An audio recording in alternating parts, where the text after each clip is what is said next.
তো hello guys, আমি Ayan welcome to HD defence service. তো বেশ অনেকদিন হলো, অনেকদিন পরেই ভিডিও দিচ্ছি। এই কদিন আমার একটু শরীরটা খারাপ ছিল, প্লাস আমার একটু মানে আমার একটু আর কি পারিবারিক সমস্যাও ছিল, মানে একটু ফ্যামিলি মেম্বার একটু অসুস্থ হয়েছিল, এবং আমার একটু কাজও ছিল আর কি। এই জন্য ভিডিও দিতে পারিনি। তো আজকের যে টপিক সেটা হবে, উম, আজকের টপিক হচ্ছে মূলত দুটো জিনিস নিয়ে, এবং দুটো জিনিস ইজ রিলেটেড টু নেভি। তো নেভিতে আজকে একটা বিষয়, আজকে একটা বেশ বড় দিন, কারণ আজকে দুটো জাহাজ কমিশন হয়েছে, একটা ডুবোজাহাজ এবং একটি ফ্রিগেট। সেটা হচ্ছে ডুবোজাহাজের কথা যদি, মানে সাবমারিনের কথা যদি বলি, সেটা হচ্ছে আইএনএস আরিধামান S4, আরিহান্ত ক্লাসের তৃতীয় তৃতীয় nuclear power ballistic missile submarine SSBN। সেটা আজকে হয়েছে। এবং প্রজেক্ট 17A নীলগিরি ক্লাস ফ্রিগেটের চতুর্থ জাহাজ আইএনএস তারাগিরি, সেটাও কমিশন হয়েছে আজকে। তো চলুন শুরু করি। তো প্রথমে আলোচনা করি যে আইএনএস আরিধামান S4 কে নিয়ে। তো সবার আগে জানি যে এই আইএনএস আরিধামান S4 কি। আইএনএস আরিধামান S4 হচ্ছে আরিয়ান class nuclear power ballistic missile সাবমেরিনের তৃতীয় সাবমেরিন। এবং এই আরিয়ান ক্লাস হচ্ছে SSBN, মানে হচ্ছে সাবমার্সিবল শিপ ব্যালিস্টিক নিউক্লিয়ার, মানে মানে nuclear power ballistic missile submarine. তো তো সবার আগে যদি নিউক্লিয়ার সাবমেরিন, সাবমেরিন ক ধরনের হয়। এক হয় SSN, যেটা যেটাকে বলে নিউক্লিয়ার পাওয়ার অ্যাটাক সাবমেরিন।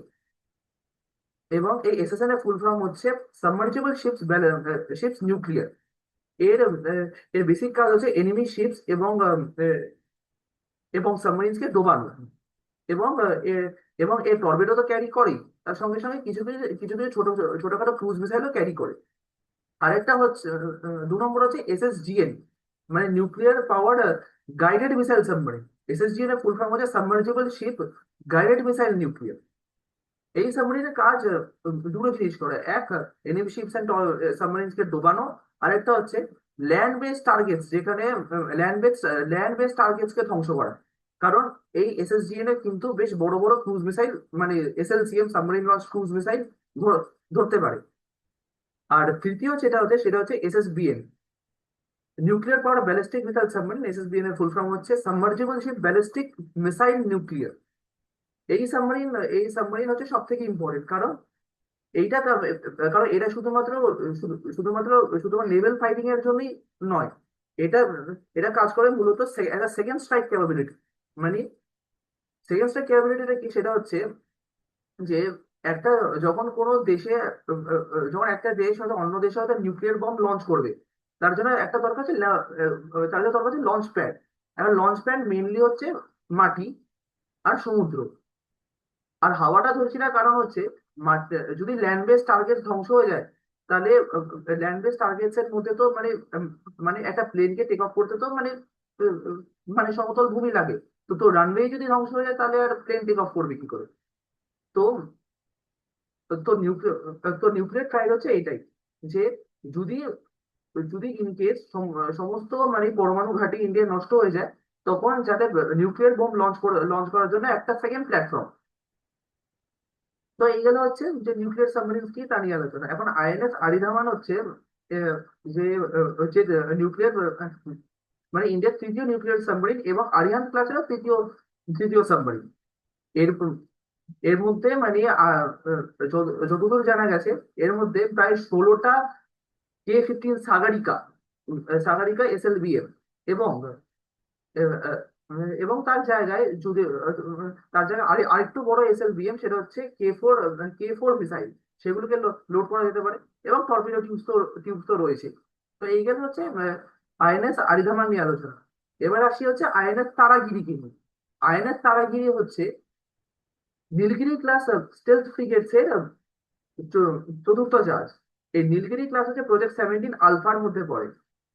এখনো অব্দি যে তিনখানা জাহাজ অপারেট করে, সেটা হচ্ছে INS Nilgiri F-33, INS Himgiri F-34, এবং আইএনএস উদয়গিরি F-35।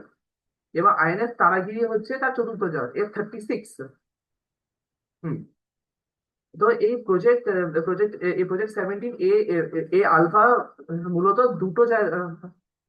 দুটো শিপ বিল্ডিং ইয়ার্ডকে কমিশন করা হয়েছে। এক, মুম্বাইয়ের মেজাগাঁও ডক শিপ বিল্ডার্স এবং কলকাতার গার্ডেন রিচ শিপ বিল্ডার্স কে। তো এই তারাগিরি হচ্ছে মেজাগন ডক শিপ বিল্ডার্স থেকে বানানো।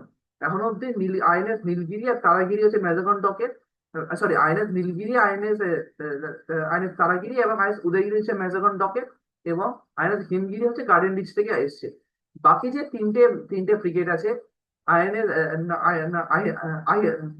আইএনএস মহেন্দ্রগিরি, আইএনএস দোনাগিরি এবং আইএনএস বিন্ধ্যাগিরি, এই তিনটে ফ্রিগেট সম্ভবত এই সপ্তাহে, মানে এই বছরের মধ্যেই হয়ে যাওয়ার কথা। বা বা মূলত যদি খুব দেরি হয়, তো তো এটা পরের বছর শুরুর দিকেই মানে ডেলিভার হয়ে যাবে। তো এই আইএনএস, তো এগুলো হচ্ছে স্টেলথ ফ্রিগেটস, মানে আহ, মানে স্টেলথ সম্পর্কে তো আপনারা বেশ ভালো মতোই জানেন যে স্টেলথ জিনিসটা কি। একটা এমন একটা কোডিং যেটা রাডারের যে সিগন্যাল গুলো সেগুলো মানে অ্যাবজর্ব করে নিতে পারে। তার সঙ্গে এই জাহাজের মধ্যে রয়েছে 8খানা VLS cell for BrahMos missile. মানে এক একটা মানে 8খানা ব্রহ্মোস এটা একসাথে লঞ্চ করতে পারে। তার সঙ্গে 32টা Barak 8 surface to air missile, RBU-7 rocket launch, দুটো RBU-7 রকেট লঞ্চার্স, মানে anti submarine rocket launchers for anti submarine warfare, and triple tube torpedo tubes, sorry triple tube torpedo launchers, মানে for anti submarine light weight torpedoes. তো এই হচ্ছে আজকের update. তো কেমন লাগলো ভিডিওটা, আমাকে জানাবেন, মানে কমেন্ট সেকশনে জানাবেন। আশা করি আপনাদের ভালো লেগেছে, এবং ভিডিওটা ভালো লাগলে একটা লাইক করে দেবেন এবং চ্যানেলটা কিন্তু সাবস্ক্রাইব করবেন। তো দেখা হচ্ছে পরের ভিডিওতে। ধন্যবাদ, থ্যাংক ইউ, গুড নাইট, জয় হিন্দ।